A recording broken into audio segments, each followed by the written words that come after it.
नमस्कार दोस्तों, कैसे हो आप सब। फर्स्ट मॉडल पेपर के बाद आज हम आपके लिए लेकर आए हैं सेकंड मॉडल पेपर।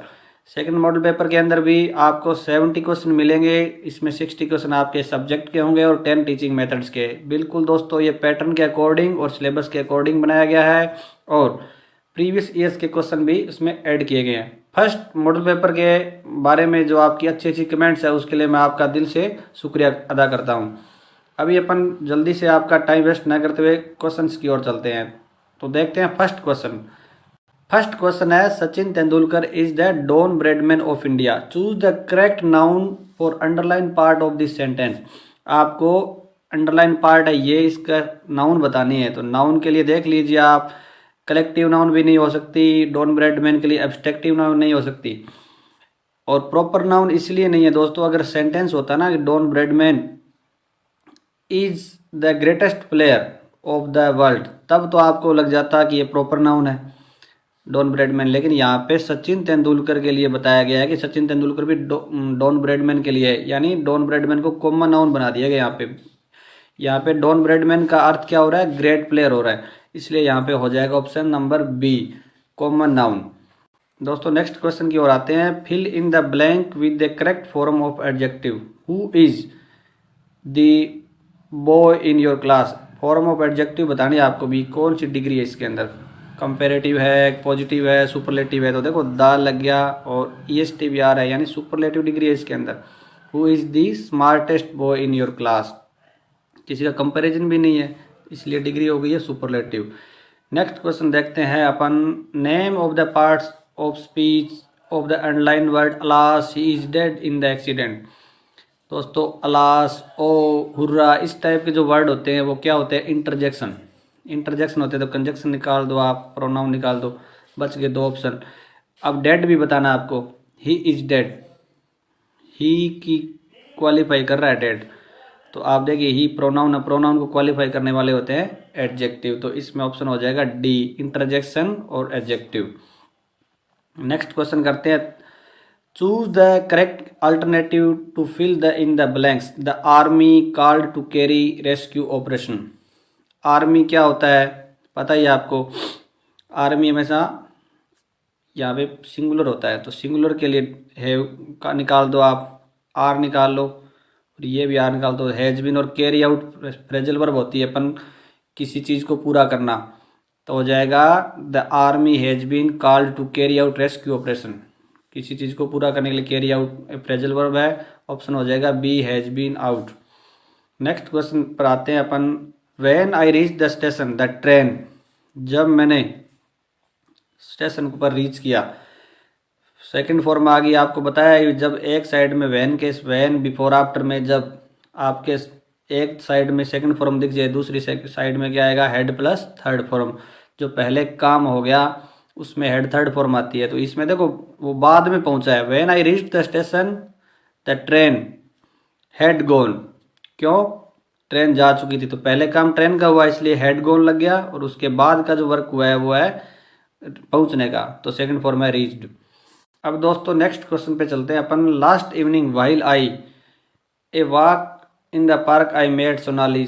मेट मतलब सेकंड फॉर्म, सेकंड फॉर्म आ गई, तो आपको पता चल गया कि हमें पास्ट के साथ प्रेजेंट तो लगाना नहीं है, हैव नहीं आएगा, टेक नहीं आएगा। अब टुक और वाज में देखो सेंस भी बनना चाहिए, और वाइल के साथ अधिकतर क्या होता है आपकी आईएनजी फॉर्म आती है। तो last evening while I was taking, पिछले इवनिंग को मैं जब क्या है वॉकिंग कर रहा था, वॉक कर रहा था इन द पार्क, पार्क में आई मेट सोनाली। तो ये सेंटेंस बिल्कुल सही है, वाज टेकिंग आएगा इसमें।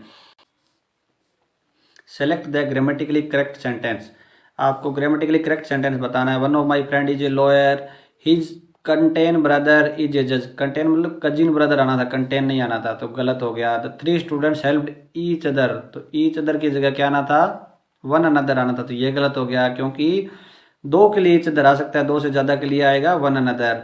They have arrested him yesterday, have लग गया और इधर यस्टरडे लगा हुआ है, तो ये वाक्य गलत है, क्योंकि पास्ट टेंस है और हैव यहाँ पे प्रेजेंट का है, तो गलत हो गया। और फर्स्ट सही है बिल्कुल, one of my friends is a lawyer. यहाँ पे आपको ऑफ से पहले वाले को देखना है, सब्जेक्ट वर्ब एग्रीमेंट का ये, तो ए नंबर ऑप्शन बिल्कुल सही है, 1 के अकॉर्डिंग इज यहाँ पे आया है। अब अपन दोस्तों नेक्स्ट क्वेश्चन की ओर चलते हैं। Choose the grammatically correct sentence. Neither of the two brothers are sure to pass. Neither हो चाहे आइदर हो, जब सब्जेक्ट के रूप में यूज हो तो आपको हमेशा क्या लगानी है, सिंगुलर वर्ब आएगी। टू ब्रदर्स आर तो ये गलत हो गया, neither of the two brothers were ये गलत हो गया, neither of the two brothers is sure to pass ये राइट है, neither of the two brothers sure to pass तो ये भी रॉन्ग है, क्योंकि श्योर के साथ एस या एस नहीं लगा हुआ है, तो ये भी गलत। तो सी ऑप्शन बिल्कुल राइट है इसका। हमेशा नाइदर और आइदर जब सब्जेक्ट के रूप में यूज हो तो आपको सिंगुलर वर्ब लगानी है। नेक्स्ट क्वेश्चन देखते हैं। The house with all its contents sold. जो वर्ब आएगी वो आएगी हाउस के अकॉर्डिंग, विद के साथ कुछ भी आगे लग जाए, विद प्रीपोजिशन है, इसके आगे कुछ भी लगे उसके आपको नहीं करना है। तो the house with all it's content sold ये पैसिव का सेंटेंस है, पता भी चल गया होगा आपको। तो हाउस के साथ वर आ नहीं सकता, आर नहीं आ सकता, हैज बीन सोल्ड आ सकता था, गलत। तो the was, the house with all its contents was sold. दोस्तों नेक्स्ट क्वेश्चन पे चलते हैं अपन। Read the following passage and select correct answer. यानी ये पैसेज आपको करना है, इसके बाद आंसर देने हैं 10 से 14 नंबर क्वेश्चन के। No doubt the green revolution has led to self sufficiency in food production but it has also brought it with the formidable problem of poisoning of food grains and other eatables. कि कोई संदेह नहीं है कि green revolution जो अपनी है उसने क्या किया, आत्मनिर्भर बना दिया हमें, आत्मनिर्भर बन गए हम फूड प्रोडक्शन के अंदर, लेकिन उसके साथ ही क्या एक ज़्यादा समस्या लेकर आई है, बड़ी समस्या। वो क्या है, poisoning of food and grains की, जो हमारे खाने की चीज़ें अदर ईटेबल्स हैं उनमें। और ये किस कारण हुआ है, वो एक्सेसिव यूज ऑफ केमिकल के कारण हुआ है, क्रॉप्स के ऊपर और पेस्टिसाइड का जो बार बार अपने यूज करते हैं उसका। इसने क्रिएट कर दिया है खतरा, हैवक होता है खतरा, एक्सटर्मिनेटिंग होता है डिस्ट्रॉय कर देना। ये खतरा किसके कारण हो रहा है, डिस्ट्रॉय किए जा रही है स्पेसीज, इस प्रकार की प्रजातियां जो यूजफुल है, पैरासाइट होते हैं, वायरस होते हैं, जो खेती के लिए यूजफुल वायरस और पैरासाइट है, उनको क्या, जो कीटों को अंडर कंट्रोल रखते थे उन वो भी क्या हो रहे हैं, इससे नष्ट हो रहे हैं पेस्टिसाइड से। साइंटिस्ट इस बात से चिंतित है कि उनका जो पुनरुत्थान हो रहा है इन कीटों का उनके खुद के अनुपात के अंदर, जिससे हमारी जो एग्रीकल्चर प्रोडक्शन है वो तो बढ़ रही है, लेकिन कीट क्या हो रहे हैं, जो कीट नुकसान देने वाले हैं वो भी क्या कर रहे हैं, अब अपना रूप परिवर्तन कर रहे हैं, पेस्ट जो है। तो अब इसका अपन नेक्स्ट क्वेश्चन पे आते हैं अपन सीधा। The green revolution has led to self sufficiency in, कि सेल्फ सफिशियंसी आत्मनिर्भर किस में हुए अपने ग्रीन रेवोल्यूशन हरित क्रांति से, फूड प्रोडक्शन में, ठीक है, कंज्यूमर गुड्स ये किसी में नहीं हो रहे, फूड प्रोडक्शन में हो रहे हैं। हमें पैसेज से बाहर नहीं जाना है, जो पैसेज ने हमें बोल दिया उससे बाहर नहीं जाना। From the reading of the passage which one of these statement do you think is correct, correct बताना है। The green resolution has solved the problem in agriculture, resolution नहीं रेवोल्यूशन, रेजुलेशन संकल्प होता तो गलत हो गया। Application of chemical has resulted in everlasting preservation of grains, ये बात तो ठीक है, केमिकल से क्या किया जा सकता है, प्रिजर्वेशन किया जा सकता है ग्रेन का, लेकिन ये पैसेज के अकॉर्डिंग सही नहीं बैठ रहा। The green revolution is a mixed blessing, की जो हरित क्रांति है उसके खट्टे मीठे अनुभव है। Scientist are satisfied with achievements in agriculture, scientist तो सेटिस्फाइड है नहीं, वरीड है, वो तो चिंतित है, तो ये साइन हो गया। अभी हमें लाभ भी मिला है तो हानि भी हुई है। The green revolution is a mixed blessing, इसका सटीक आंसर होगा। नेक्स्ट पे चलते हैं अपन।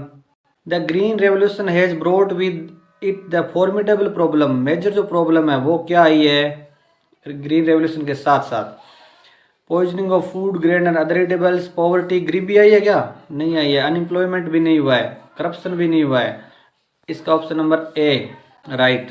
The statement that the revolution has also created the havoc by exterminating the species of useful parasites and virus means, कि जो यूजफुल हमारे पैरासाइट और वायरस है उस पर खतरा हो गया है, उनको नष्ट किया जा रहा है। उसका क्या अर्थ है, ऑल पैरासाइट्स एंड वायरस की पेस्ट अंडर कंट्रोल, सारे वायरस है, पैरासाइट और सारे वायरस होते हैं वो क्या करते हैं, कीटों को नियंत्रण रखते हैं। पेस्टिसाइड एंड केमिकल्स, ये बात तो सही है, नियंत्रण में रखते हैं कुछ, लेकिन पैसेज के अकॉर्डिंग नहीं है। हमें इस लाइन का पूछा है कि उनको खतरा कैसे है। Pesticide and chemicals kill parasites and viruses which control paste, pesticide जो कीटनाशक है और केमिकल्स है वो क्या कर रहे हैं, मार रहे हैं पैरासाइट्स को, वायरसेस को, जो हमारे कीटों को कंट्रोल करते थे, ये बात इसकी सही है। The pest are controlled by parasites, ये सही नहीं है। Application of chemicals to grains, ये की है बात, तो ये भी सही है, लेकिन हमें ये बताना है कि इसका मीनिंग क्या है। तो इसका मीनिंग है pesticide and chemicals kill parasites and viruses. अब अपन करते हैं next question. Which one of the following statement best reflects the underlying implication of the passage. सबसे अच्छा जो मीनिंग है ना, इम्प्लीकेशन, वो क्या है इसका सबसे अच्छा प्रभाव पैसेज का। Man's efforts of control nature to his advantage has always created unseen danger side by side. Man व्यक्ति के कोई भी है ना कार्य करता है तो उसके साथ साथ एडवांटेज के कोई काम करता है, लाभ के, तो साथ साथ कोई ना कोई हानि जरूर होती है। Research in one area leads to a challenge for further research in the same field. Research किया जाता है किसी भी क्षेत्र के अंदर अपने रिसर्च करें तो उसमें चैलेंजेस भी आ जाते हैं, उसी में वापस रिसर्च करना पड़ता है। At present research in preservation of agriculture production is at the cross road.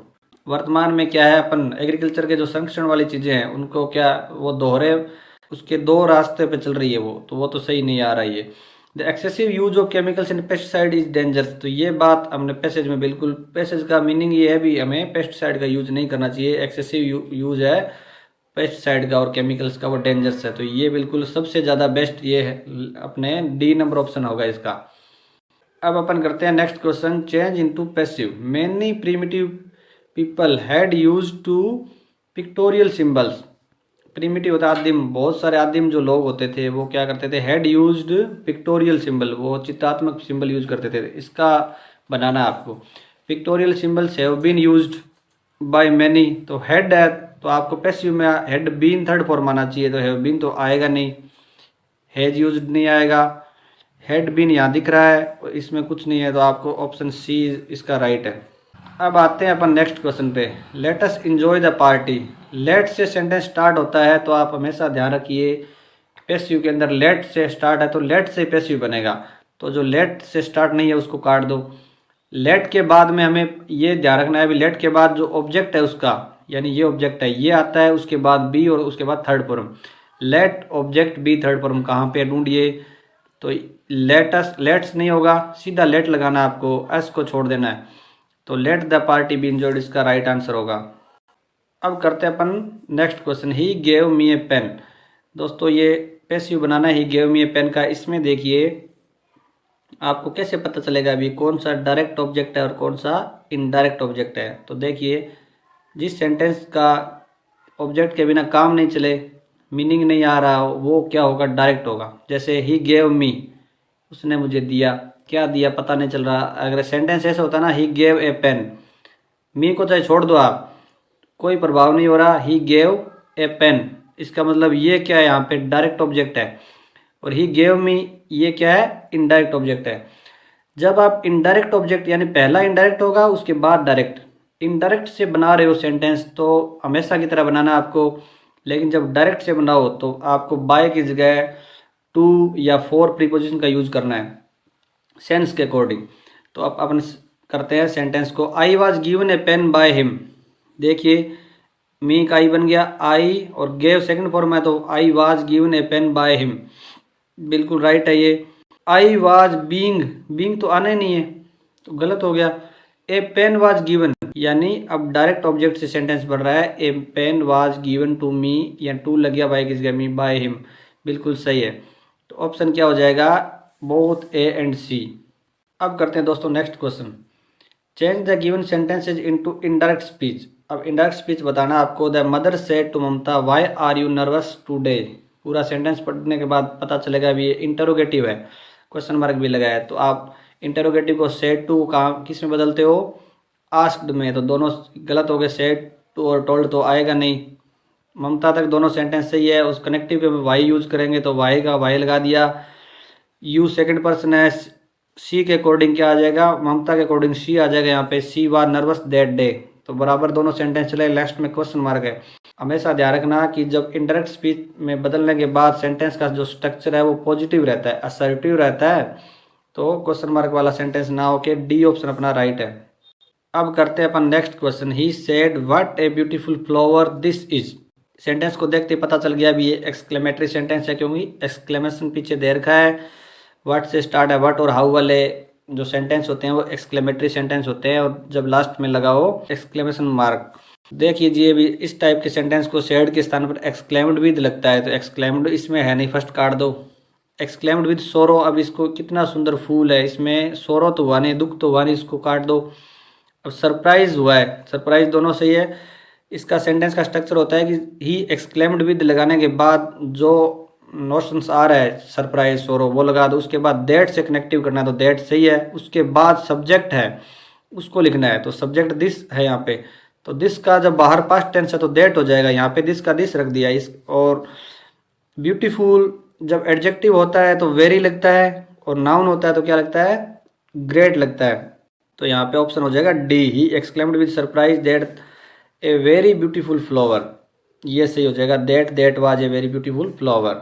Next question करते हैं। Pawan said good morning my friend, good morning evening good afternoon करेंगे तो उसमें हमेशा विश करते हैं अपन, तो विश वाले दो तो काट दो टोल्ड सेड को, और ये सेड है यहाँ पे विश सेज क्यों, प्रेजेंट टेंस तो है ही नहीं, तो Pawan wished his friends good morning. और गुड बाय गुड नाइट के लिए हमेशा यहाँ पे विश्ड किसका आएगा, bed.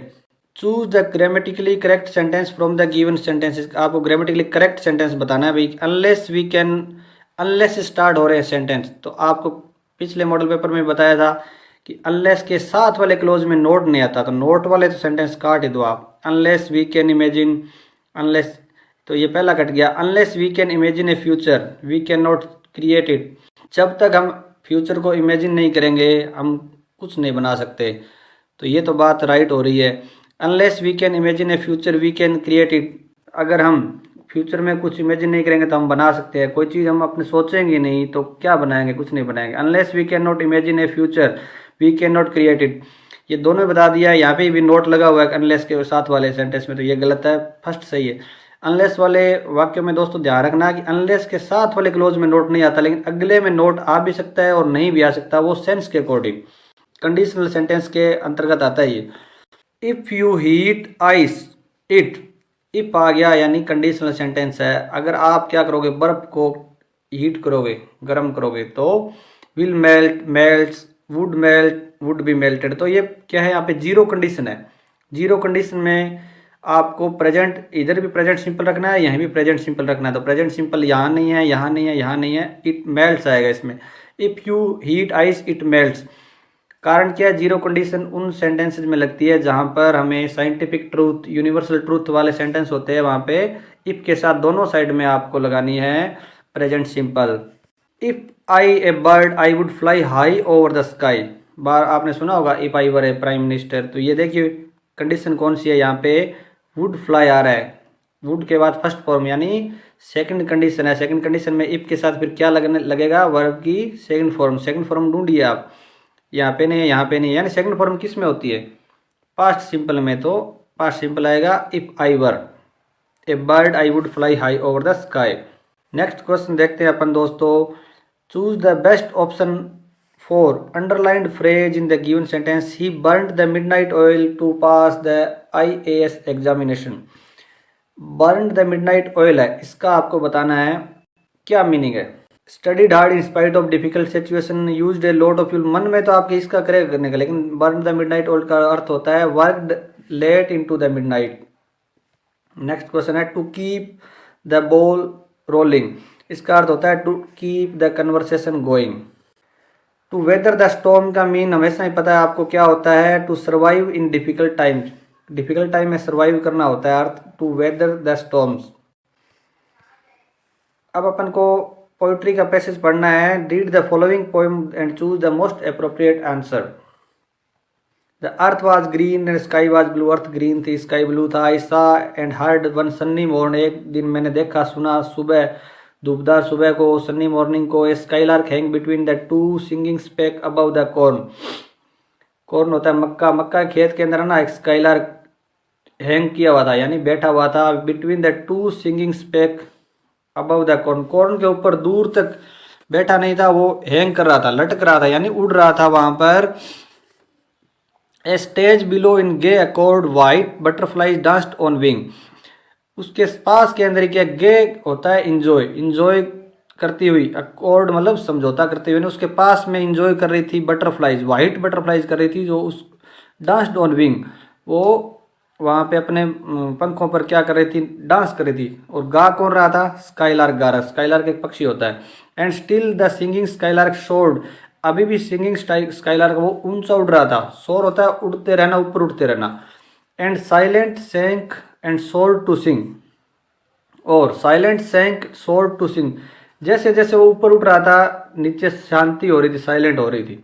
The cornfield stretched a tender green to right and left beside my walks, जब मैं जा रहा था, जो पॉइंट है वो जा रहा है to right and left beside my walks, तो उसके राइट और लेफ्ट साइड में बहुत सारी फैली हुई थी क्या, कॉर्नफील्ड्स, हरे भरे खेत फैले हुए थे कॉर्नफील्ड्स के, मक्के के।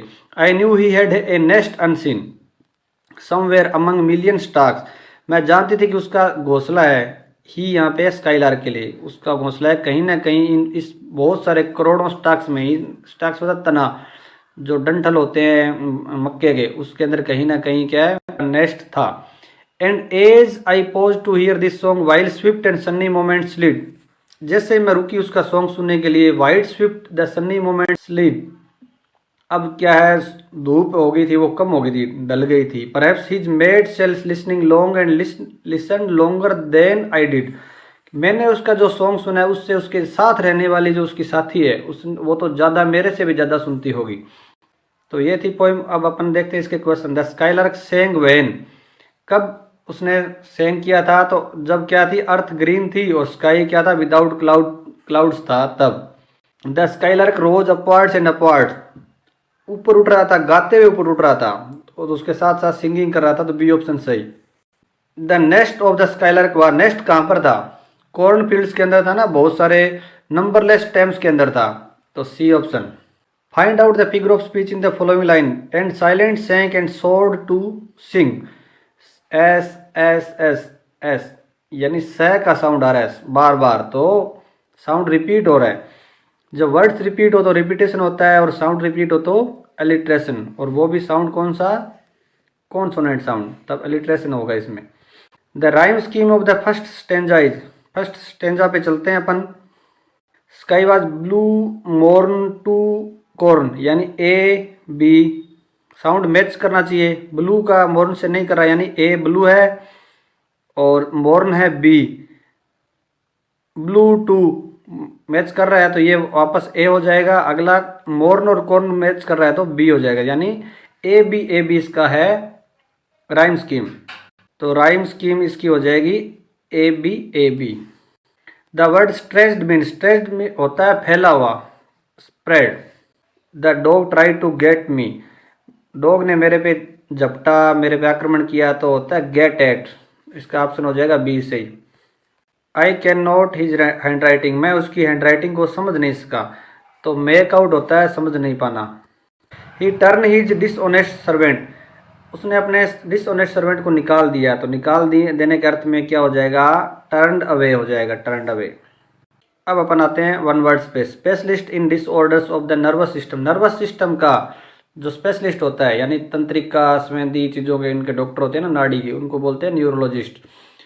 ऑर्थोपेडिस्ट किसको बोलते हैं, जो अस्थियों के डॉक्टर होते हैं उनको ऑर्थोपेडिस्ट बोलते हैं। डर्मेटोलॉजिस्ट क्या होता है, जो स्किन रोग के डॉक्टर होते हैं वो होते हैं डर्मेटोलॉजिस्ट। और गायनेकोलॉजिस्ट होता है जो फीमेल के रिप्रोडक्टिव सिस्टम के डॉक्टर होते हैं, उनको बोलते हैं गायनेकोलॉजिस्ट, तो इसका आंसर होगा न्यूरोलॉजिस्ट। ए पोस्ट विदाउट रेम्यूनरेशन, रेम्यूनरेशन होता है पारिश्रमिक, पारिश्रमिक के बिना, मजदूरी के बिना कोई पोस्ट है ना, उसको बोलते हैं ऑनरेरी। मानदेय जिसको बोला जाता है ना, मानदेय दिया जा रहा है, ऑनरेरी आंसर होगा इसका।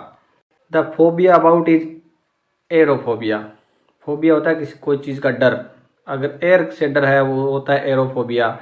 तो अगर किसी का ओल्ड एज का फोबिया है, कईयों को क्या है यंग लोग ही होते हैं, उनको लगता है अभी मैं ओल्ड होता जा रहा हूँ, ओल्ड होता जा रहा हूँ, तो वो डर क्या होता है वो डर, तो वो होता है गेरास्कोफोबिया, गेरास्कोफोबिया बोलते हैं जो ओल्ड एज का फोबिया होता है उसको। और ग्लासोफोबिया क्या होता है, जो पब्लिक स्पीकिंग से डर लगता है, किसी को पब्लिक के सामने बोल नहीं पाता, उसको ग्लासोफोबिया बोलते हैं। पायरोफोबिया होता है जो फायर से डरते हैं, आग से बहुत ज़्यादा डर लगता है, उसको पायरोफोबिया। और एक्रोफोबिया होता है जो हाइट से जिसको डर लगता है, उसको कहते हैं acrophobia. Name the underline close in the given sentence, note it properly लेस्ट you may forget all about it. इसे प्रॉपर तरीके से नोट कर लो अन्यथा तुम भूल जाओगे। तो इसमें प्रॉपरली का तो कोई सेंस ही नहीं है, क्योंकि अगर note it लेस्ट you may forget all about it इसका भी सेंस बन रहा है बिना नोट प्रॉपरली के, तो प्रॉपर से इसका कोई संबंध नहीं है प्रॉपरली का। तो नोट ये यहाँ पे वर्ब है, तो वर्ब को क्वालिफाई कौन करता है, एडवर्ब। तो एडवर्ब क्लोज बन गया ये। अब क्लोज कौन सा है, रीजन है, रिजल्ट है, पर्पज है, तो इसमें उद्देश्य नहीं है क्या भी इसको नोट कर लो अन्यथा तुम भूल जाओगे। तो एडवर्ब क्लोज ऑफ पर्पज, और पर्पज हमेशा लेस्ट से स्टार्ट होता है। तो आप रेन मार्टिन में एक बार जरूर पढ़ना, क्लोज कहीं से पढ़ने की जरूरत नहीं है आपको, सिर्फ रेन मार्टिन पढ़े आप, उसमें आपको कोई गलत नहीं होगा। उसमें कंजक्शंस भी दे रखे हैं भी किस किस कंजक्शन से कौन कौन से क्लोज स्टार्ट होते हैं। सीधा सा आंसर है अभी, जिसको पता है ना, जिसने पढ़ रखा है, लेस्ट देखते ही सीधा उसको पता चल गया अभी एडवर्ब क्लोज ऑफ पर्पज है इसके अंदर। Name the underline close in the given sentence, that you should cheat me hurts me.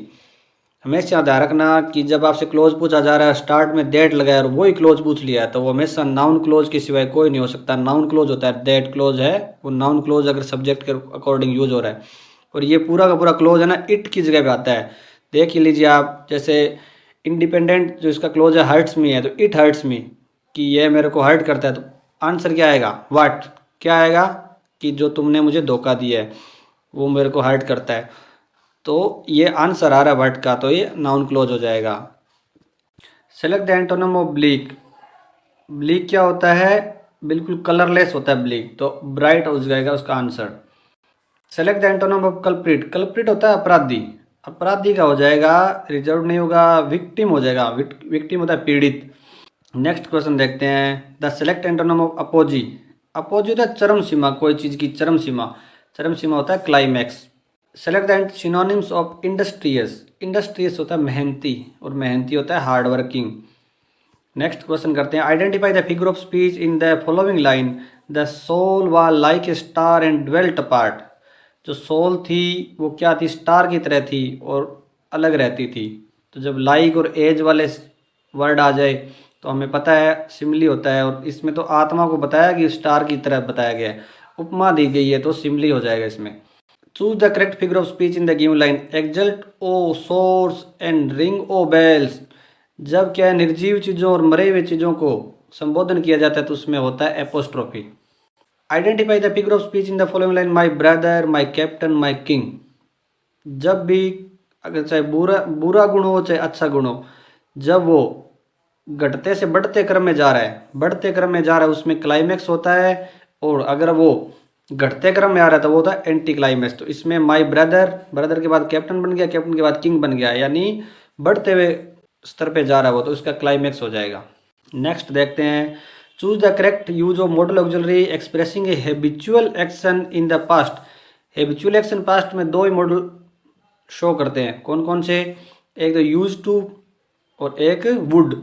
तो आप माइट को काट दो, कुड को काट दो, शुड नहीं आ रहा, would, he would play football in his youth, ये बिल्कुल राइट है। वो क्या करता था, अपने यूथ में फुटबॉल खेलता था। यूज टू आ सकता है यहाँ पे, he used to play football in his youth. Let us play now, modal भरिए इसके अंदर की, चलो खेलने चलते हैं, क्या चलें। सीकिंग सजेशन है, सीकिंग सजेशन में सेल का यूज होता है, सेल वी, या अगर यहाँ पे आई होता तो सेल आई। हमेशा ध्यान रखना आपके लास्ट के अंदर अगर आपको आई या वी दे रखा हो तो भी हमेशा सोचना है कि सेल का यूज हो सकता है क्या, सीकिंग सजेशन तो कहीं नहीं है। और स्टार्टिंग के अंदर आपको ब्लैंक मिल जाए, उसके बाद सब्जेक्ट के रूप में अगर आई और वी दे रखा है, आई या वी दे रखा है, तो हमेशा ध्यान रखोगे, एक बार माइंड में जरूर लाना कि सीकिंग सजेशन तो कहीं नहीं है, ये सीकिंग सजेशन में सेल का यूज होता है। अब अपन करते हैं next.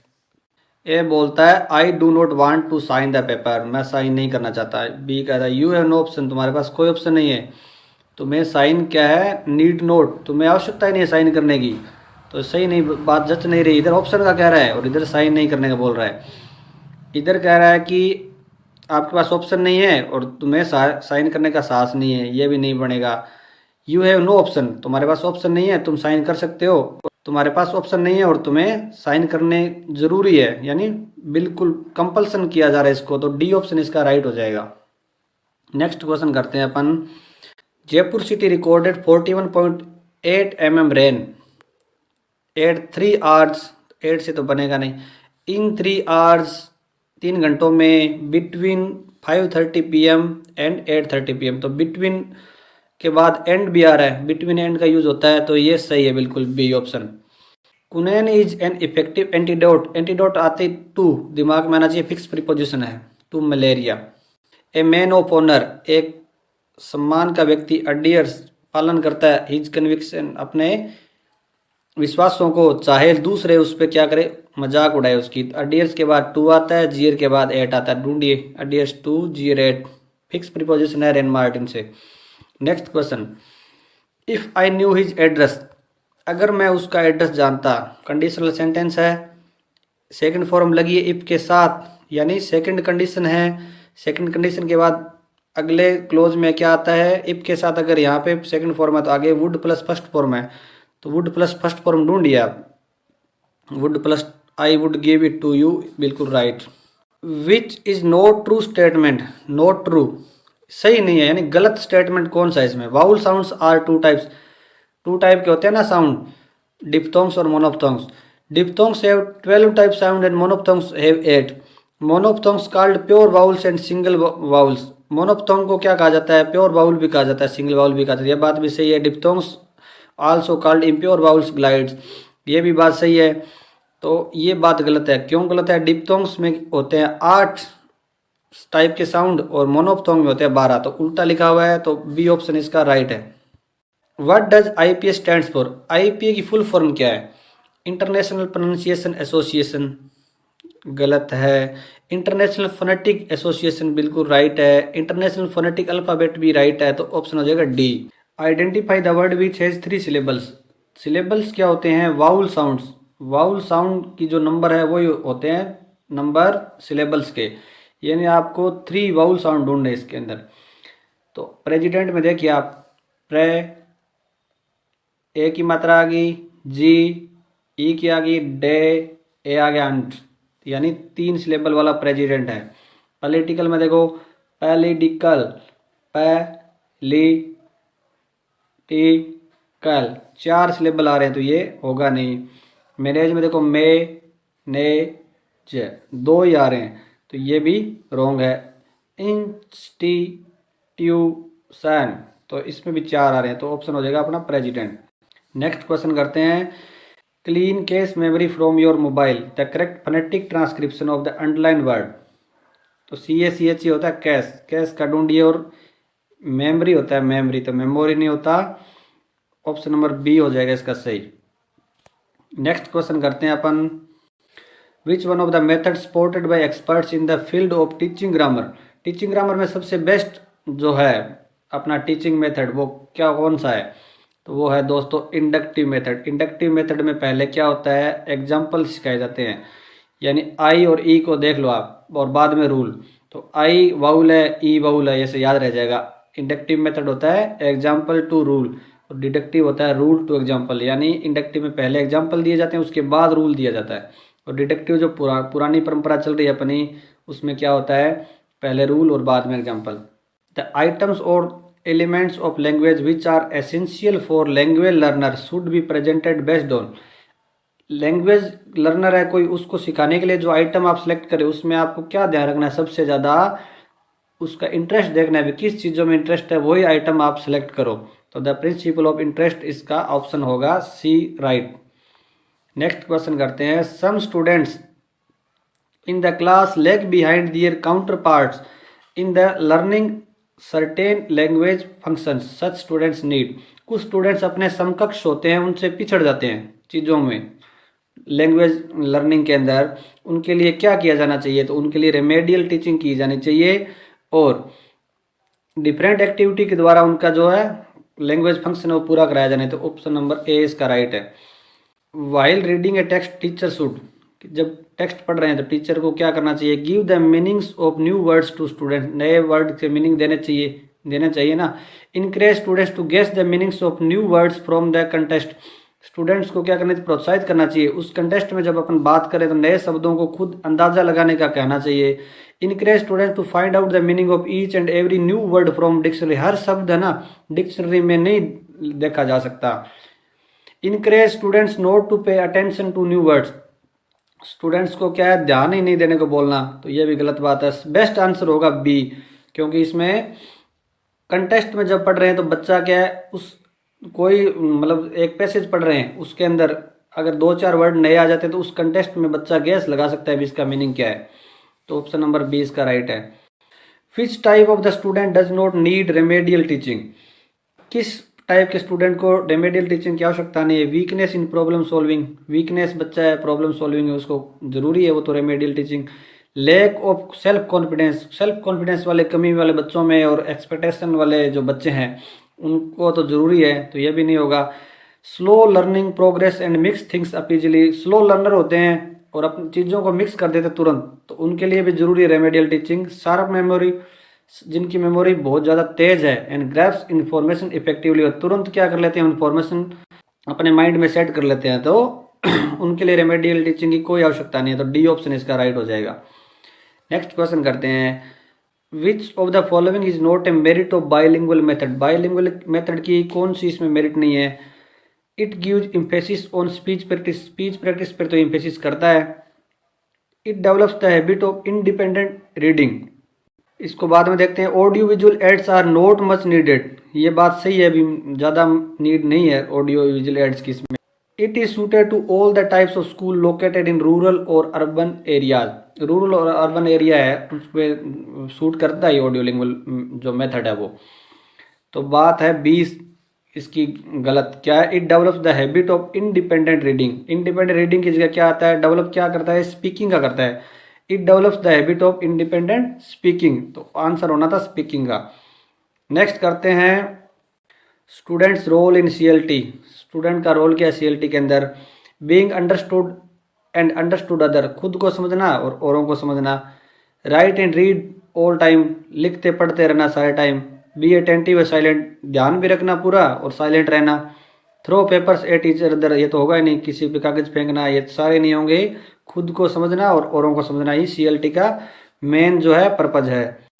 The problem of teaching English in India, क्या इंडिया में प्रॉब्लम है टीचिंग इंग्लिश की? Lack of clear cut objective, clear cut objective नहीं है। Variation in English syllabus, English के सिलेबस में वेरिएशंस है ना, पूरे अलग अलग स्टेट्स में देख लेना आप, इंग्लिश का सिलेबस अलग अलग मिलेगा। Interference of mother tongue, mother tongue के बीच का जो इंटरफियर है वो भी है, तो ऑप्शन हो जाएगा D. Teaching of English is important in India, important क्यों है अभी इंडिया के अंदर टीचिंग इंग्लिश? रिक्रिएशनल इंपॉर्टेंस की, अपनी थिंकिंग अपने जो विचार है या कोई रिक्रिएट कोई चीज़ कर रहे हो तो उसकी इंपॉर्टेंस है, तो बिल्कुल सही है। कल्चरल इंपॉर्टेंस के लिए कर रहे हो, सही है। प्रोफेशनल के लिए कर रहे हो, सही है। तो ऑल ऑफ दीज आ जाएगा इसका, कि सभी के लिए इंपॉर्टेंस है इन तीनों चीज़ों के लिए। नेक्स्ट है अपना CC रेफर्स टू, CC की फुल फॉर्म होती है कंटिन्यूअस एंड कॉम्प्रिहेंसिव इवोल्यूशन, तो सी नंबर ऑप्शन इसका राइट है। तो दोस्तों ये हो गया अपने 70 क्वेश्चन पूरे। आप बताना कि आपका क्या स्कोर रहा कमेंट बॉक्स में और आपकी क्या पोजीशन चल रही है अभी तैयारी की, तो आप कमेंट जरूर करें। वीडियो में अंत तक आए हो दोस्तों तो एक बात तो माननी पड़ेगी कि आप बिल्कुल सीरियस स्टूडेंट हो पढ़ाई के लिए, तभी आपने इतने पूरे क्वेश्चन देखे हैं। तो मैं आपसे चाहूँगा कि आप वीडियो को लाइक करें, चैनल को सब्सक्राइब भी करें, शेयर भी करें, और अगर आपको कोई नोट्स की आवश्यकता है तो हमारे टेलीग्राम चैनल मिशन विद्यादान से आप फ्री में नोट्स प्राप्त करें। फाइल सेक्शन में जाए और अपने जो भी टॉपिक है उसका ऊपर नाम लिखे सर्च बॉक्स में। बेस्ट ऑफ लक दोस्तों। वीडियो को देखने के लिए बहुत बहुत आपका धन्यवाद। अच्छी अच्छी कमेंट्स करते रहिए जिससे हमारा मनोबल बढ़े और आपके लिए अच्छी अच्छी चीज़ें लेकर आएँ। थैंक यू दोस्तों।